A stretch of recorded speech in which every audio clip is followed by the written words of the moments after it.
What's going on, everybody, and welcome back to the channel. Now today we're going to be taking a look at the ICC World Test Championship points table. Now, of course, the introduction of the World Test Championship was a great idea, one of the best ideas that they've had in the recent decade of cricket, to make test matches more competitive again, and to make sure that every test means something, whether it's winning or it's a series win, if it's holding on for a draw or making sure you get that win.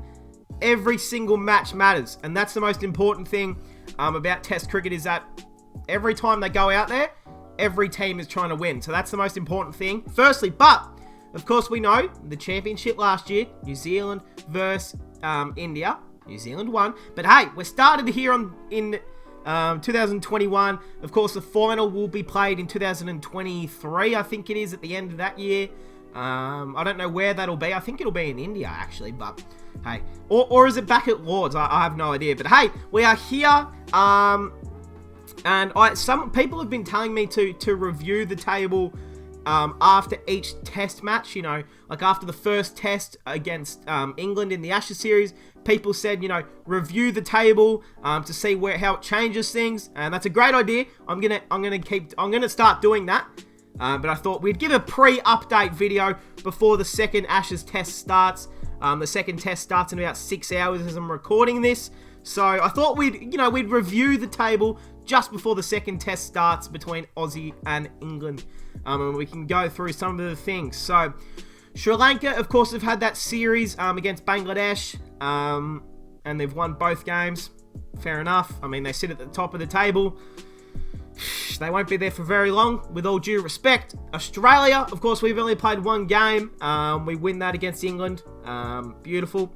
Pakistan, we've got 36 points, and I don't understand the entire system and how it exactly works and how they judge teams, but Pakistan having 36 points and being third doesn't sit right with me, and India having 42 points and being fourth doesn't really sit right with me either. I don't really understand how the system works. I know there's win percentage here and you need to win as much as possible, but it doesn't exactly make the most sense to me, the whole system. But hey, we're just grading on what we see.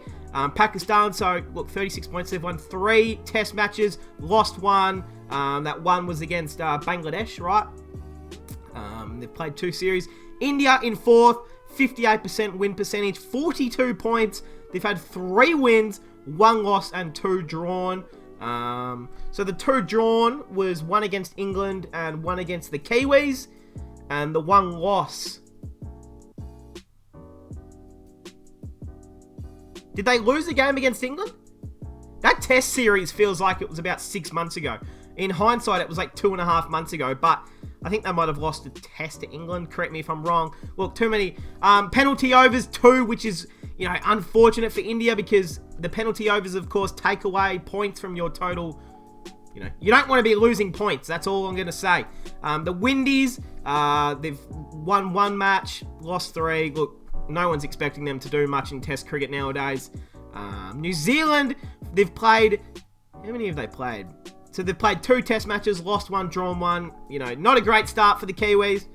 But here's a big talking point. England, 9 points, 15% win percentage. They've had 1 win, 3 losses, and a draw. One of those draws being against India. 3 losses, 1 against Australia. And I think 2 of them came against India as well. So that sucks. But the big thing is 7 penalty overs. This happened after the first test against Australia in the Ashes. They would be on 15 or 14 points or something. They'd be on more points than 9. But unfortunately, they got docked, a penalty. Everyone in the England team lost their match fee. They lost World Test Championship points.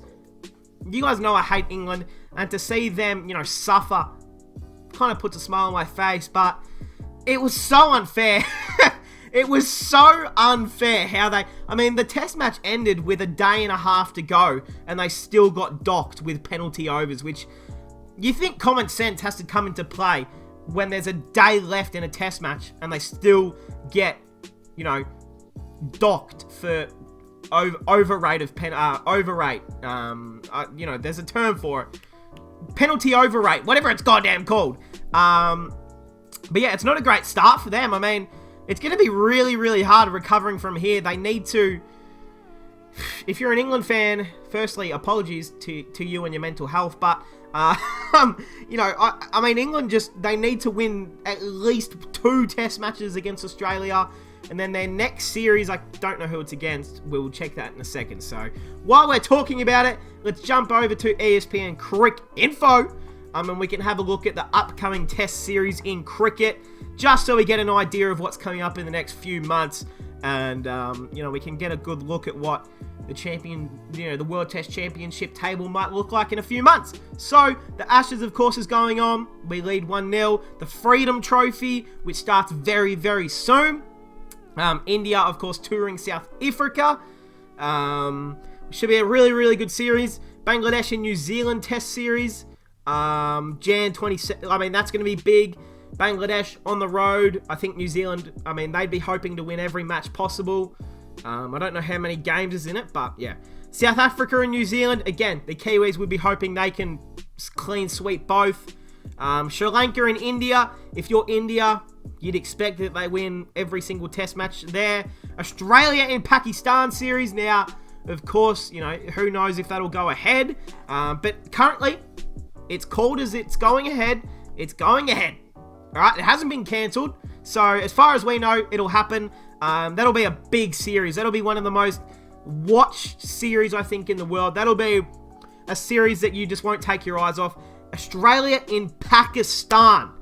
I mean, we haven't played Australia in Pakistan since, like, 1994 or something like that. It's been so long. That'll be huge. The Wisdom Trophy, England in the Windies. You know, whatever. Go the Windies. Well, I mean, that's what it comes down for England. They're playing the Ashes, and then their next series is in March, and they're on the road in the West Indies, which is West Indies aren't a great test nation at the moment, but playing in the Windies against the Windies is never easy. Doesn't matter who's on the team, it is never easy. And it wouldn't surprise me if they rest a couple players in this series as well. So, you know, real opportunity for the Windies to grab a win or two. And then Bangladesh versus South Africa. So, I believe those are all the test series that are announced so far for 2022 and onwards. This goes all the way to April. So, you know, I mean, there's so much exciting test cricket happening. You know, the Ashes currently, the Freedom Trophy, you know, Sri Lanka and India series should be great. Australia and Pakistan. England in the Windies will be a series I want to watch. I mean, I want to watch all of it, to be honest. It's exciting, and the World Test Championship table is taking form here early.